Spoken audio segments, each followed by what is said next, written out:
ચેમ્બરના પ્રમુખ રાજુભાઈ, ઉપેનભાઈ અને એની સમગ્ર ટીમ અને રાજકોટના વિવિધ એસોસિએશનના પ્રમુખો, ઉદ્યોગકાર મિત્રો, ભાઈઓ અને બહેનો, રાજકોટના પ્રશ્ન મને રાજકોટ એન્જિનિયરિંગ એસોસિએશનમાંથી પણ મળ્યા છે અને ચેમ્બરે પણ આપ્યા છે.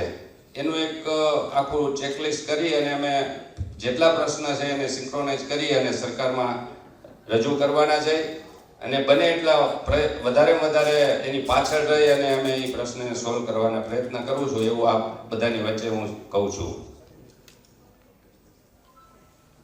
રાજકોટ એક એવું સિટી છે કે ચાઇનાને અફાવતું હોય એવું સિટી રાજકોટ અને મોરબી છે, એ આપ સૌ જાણો છો.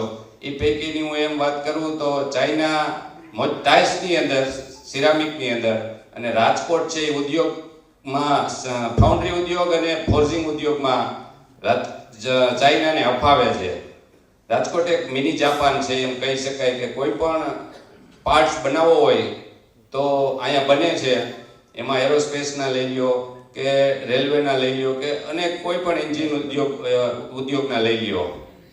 એટલે રાજકોટના લોકોને પોતે સ્વબળે આગળ આવેલા છે, પણ હવે હું એવું માનું છું કે સરકારનો પણ સહકાર મળશે તો વધુ એમાં ગતિ વધશે એવી પણ મને લાગે છે અને એમાં અમે સક્રિય છીએ. મેં પહેલા કીધું એમ કે જે કાંઈ પ્રશ્ન હોય અમે સરકારમાં રજૂ કરી તો તે એના નિર્ણય આવે એવા પ્રયત્ન કરશું.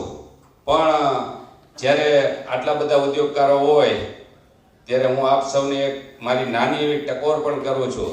તમે લોકો માગવાના અધિકારી છો, માગવું એ આપણો અધિકાર છે સરકાર પાસે, પણ આપણે માગવાની સાથે સાથે આપણા રાષ્ટ્ર ધર્મની માનવો જોઈએ અને આપણી ફરજ શું છે, આપણા રાષ્ટ્ર માટે આપણે ફરજ શું સ્વીકારવી જોઈએ, કરવી જોઈએ, એ પણ આપણે ધ્યાનમાં લેવું જોઈએ. નાના માણસ સુધી આપણે આ વાતને પહોંચાડવી જોશે કે દેશને આગળ લઈ આવવો હોય છે તો આપણી ફરજ પણ આપણે અદા કરવી પડશે. માગો, ચોક્કસ માગો, માગવાનો અધિકાર છે. બસ વધારે સમય નથી લેતો. અમારું અહીંયા બોલાવીને સન્માન કર્યું અને આવા જ પ્રોગ્રામ અવારનવાર ચેમ્બર કરે છે ત્યારે ચેમ્બરના બધા જ પદાધિકારીઓને હું ખૂબ ખૂબ અભિનંદન આપું છું. જે લોકોને એવોર્ડ મળ્યો છે એને પણ અભિનંદન આપું છું.